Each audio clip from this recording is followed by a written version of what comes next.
नमस्कार मित्रों, कैसे हैं आप लोग। हम जो जंतुओं में हार्मोन्स और ग्रंथियां थी उसके अगले पार्ट की तरफ आए हैं। तो आपने उस वीडियो में जो पढ़ा कि किस प्रकार से ग्रंथियां क्या होती है, अंतःस्रावी ग्रंथियां, बाह्य स्रावी ग्रंथियां, और फिर हमने पढ़ा कि हार्मोन्स और ग्रंथि में क्या अंतर होता है, कौन सी ग्रंथि कहाँ पाई जाती है। और आज हम ये पढ़ेंगे कौन सी ग्रंथि से कौन सा हार्मोन उत्पादित होता है, स्रावित होता है, और उसकी यदि कमी या वृद्धि होती है तो क्या रोग हो सकते हैं। ठीक है, मैंने यहाँ पर क्रमांक नंबर लिखा है, क्रमांक 1 2 3 4 5 6 7, 7 ग्रंथियों के और हार्मोन्स के आपके नाम हैं, वो आपको पढ़नी है। ग्रंथियाँ, पीयूष ग्रंथि ये पाई जाती है मस्तिष्क में, ये कल मैंने आपको लिखवा दिया था कि ये पीयूष ग्रंथि मस्तिष्क में पाई जाती है, पश्च भाग में। पश्च का मतलब होता है पीछे, मस्तिष्क में पीछे के भाग में पाई जाती है। और ये थायराइड ग्रंथि होती है, वो गले में पाई जाती है। ये पैराथायराइड है, ये भी गले में पाई जाती है। यहाँ तक मैंने आपको पढ़ा दिया था, है ना। अधिवृक्क ग्रंथि है, वो वृक्क में पाई जाती है, लिंग के स्थान है। और अग्नाशय ग्रंथि अग्नाशय में पाई जाती है। इससे संबंधित मैंने आपको कुछ प्रश्न भी बताए थे कि किस प्रकार से वृषण ग्रंथि है वो अपने वृषण में पाई जाती है, जो पुरुष के होती है। और अंडाशय ग्रंथि गर्भाशय में होती है ना। तो ये अपने शरीर के बड़े बड़े भागों के नाम लिखे जिसमें ग्रंथियां पाई जाती है। तो आज हम बात करेंगे पीयूष ग्रंथि। पीयूष ग्रंथि, इसके अंदर कई प्रकार के, टोटल 13 प्रकार के हार्मोन का निर्माण होता है, हार्मोन स्त्रावित होते हैं, टोटल 13 प्रकार के। यहाँ मैंने लिख रखा है कि 13 प्रकार के हार्मोन्स का निर्माण होता है। और इसमें मुख्यतः वृद्धि हार्मोन, पुटक उद्दीपक हार्मोन और ऑक्सीटोनिन हार्मोन, ये 3 नाम मुख्य रूप से दे रखे हैं। बाकी 10 नाम इतने पूछते भी नहीं है। यानी कि सर्वाधिक हार्मोन उत्पादित करने के कारण इसको मास्टर ग्रंथि भी कहते हैं, आपको पता होगा। पीयूष ग्रंथि को मास्टर ग्रंथि कहते हैं।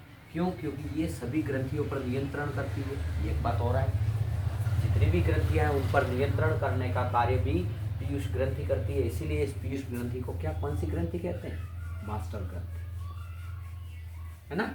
और इसकी कमी से शरीर में बौनापन आ जाता है। अगर वृद्धि हार्मोन नहीं हो तो आदमी की हाइट छोटी रह जाती है, कम कम हाइट का रह जाता है, बौनापन।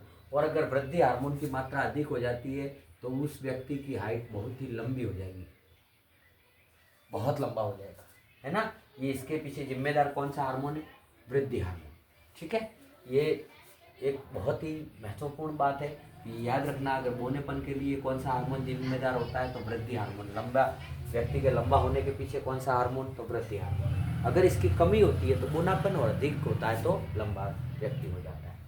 फिर नंबर 2 पर थायराइड ग्रंथि, जो गले में पाई जाती है, ये एच आकार की होती है, तितली के आकार की भी होती है। इसके 2 अलग अलग नाम हैं। और इससे जो हार्मोन स्त्रावित होता है इसको थायरोक्सिन हार्मोन कहते हैं। ये अपने शरीर की उपापचय क्रियाओं पर नियंत्रण करता है। उपापचय क्रिया का मतलब हमारे शरीर की जितनी भी अदर्स एक्टिविटी है, जैसे भोजन का डाइजेशन वगैरह करना, तो इसके पीछे ये ग्रंथि जिम्मेदार होती है। और अगर इसकी कमी हो जाती है तो हमको एक जड़ मानवता नाम का रोग हो जाता है। जड़ मानवता का मतलब होता है कि व्यक्ति कम उम्र में बूढ़ा दिखने लगता है, उसकी जब त्वचा होती है वो मोटी हो जाती है ना। चेहरे पर जल्दी झुर्रियाँ आ जाती है, और होठ भी बड़े बड़े हो जाते हैं, गाल बाहर आ जाते हैं। इस प्रकार का एक थायरॉक्सिन की कमी से होने वाला ये जड़ मानवता रोग है। दूसरा रोग है, इस रोगों को कहते हैं गलगंड, गलगंड हिंदी में। दूसरा, इसको हिंदी में गल घोटू भी कहते हैं। क्यों? क्योंकि ये एक प्रकार का रोग है, गल घोटू, जिससे अगर गल घोटू, और इसी को ही तीसरा नाम अगर कहें तो अपन कहते हैं गोइटर, गोइटर, है ना। इसमें क्या होता है, इसमें ये जो गले का यहाँ का भाग है वो बढ़ जाता है। और इसकी अगर कमी को दूर करना है तो इसके लिए एक बेहतरीन विकल्प है आयोडीन, यानी नमक। नमक का सेवन करने से ये गोइटर रोग नहीं होता है। आयोडीन की प्रश्न पूछा जाता है कि आयोडीन की कमी से होने वाले रोग का नाम क्या है, तो गोइटर या गलगोंडू या गलघोटू या गलगंड, तीनों एक ही नाम है ना। जड़ मानवता किसकी कमी से होता है, तो आयोडीन की कमी से। फिर आता है कि पैराथायराइड ग्रंथि, जो गले में इसी के ऊपर पाई जाती है, और ऐसे 4 बिंदुओं में होती है। एच आकार की जो थायराइड ग्रंथि होती है उसी के ऊपर पाई जाती है, और इससे जो हार्मोन निकलता है उसका नाम है पैराथायराइड हार्मोन। और ये क्या करता है, रुधिर में कैल्शियम जो होता है ना उसका नियमन करता है। नियमन का मतलब होता है कैल्शियम की मात्रा को बनाए रखता है। इसकी वजह से कई सारे रोग होते हैं, और विशेष करके कैल्शियम की कमी हो जाती है व्यक्ति के अंदर। कैल्शियम की रुधिर में कमी हो जाती है ना, बहुत सारे लोग होते हैं, तो जिसकी वजह से खून भी पतला हो जाता है ना, और भी कई सारी समस्याएं। और इनका तो इलाज है, इसको तो अच्छा पीटीएच कहते हैं, पैराथायराइड हार्मोन। ये एक बीमारी है पीटीएच, है ना। तो ये बीमारी लोगों को लग जाती है, डॉक्टर्स की लैंग्वेज में इसको पीटीएच कहा जाता है, ये याद रखना, पैराथायराइड हार्मोन पीटीएच, इस बीमारी का ही नाम दे दिया। फिर आती है अधिवृक्क ग्रंथि, और ये वृक्क में पाई जाती है। इससे जो हार्मोन निकलता है उसको एड्रेनलिन हार्मोन कहते हैं। और मैंने आपको क्वेश्चन भी लिखाया था कि शरीर की सबसे बड़ी ग्रंथि का नाम वृक्क है ना, इससे निकलने वाला एड्रेनलिन हार्मोन होता है। ये हमें क्या करता है, देखो मैंने हार्मोन्स और कार्य लिखा है, तो इसका कार्य क्या है, संकटकालीन परिस्थितियों में शरीर को बचाने के लिए तैयार करना। अचानक हमारे सामने कोई कंडीशन आ जाती है, तो उस कंडीशन में हमें क्या निर्णय लेना है, ये निर्णय लेने के लिए जो हार्मोन हेल्प करता है उसको कहते हैं एड्रेनलिन हार्मोन। और इसी को ही अगर दूसरे शब्दों में कहे तो डू और डाई हार्मोन होता है ना। तो इसकी अगर इसके कमी के बारे में तो आपकी किताब में नहीं है, तो अपने को लिखना भी नहीं है। फिर आता है अग्नाशय ग्रंथि। अग्नाशय ग्रंथि होती है, वो अग्नाशय में पाई जाती है। ये अग्नाशय एक ऐसा भाग है जिसमें आंतरिक अंतःग्रह ग्रंथियां और बाह्य ग्रंथियां दोनों पाई जाती है, और इससे इंसुलिन हार्मोन का निर्माण होता है। और इंसुलिन हार्मोन जिसकी कमी होती है तो उसको एक रोग हो जाता है डायबिटीज। कौन सा रोग, डायबिटीज। इसका वर्णन है आपके। और डायबिटीज को हिंदी में कहते हैं मधुमेह। और आपको शायद याद होगा कि विश्व मधुमेह दिवस, विश्व मधुमेह दिवस यानी डायबिटीज, वर्ल्ड डायबिटीज डे होता है, वो 14 नवंबर को मनाया जाता है ना। वर्ल्ड डायबिटीज डे, WDD कहते हैं। और इसकी कमी से क्या, कौन सा रोग होता है, ये रोग होता है, कौन सा, डायबिटीज। डायबिटीज को ही दूसरा हिंदी में क्या कहेंगे, मधुमेह। ये मधुमेह, विश्व मधुमेह दिवस कब मनाया जाता है, 14 नवंबर को, ये याद रखना।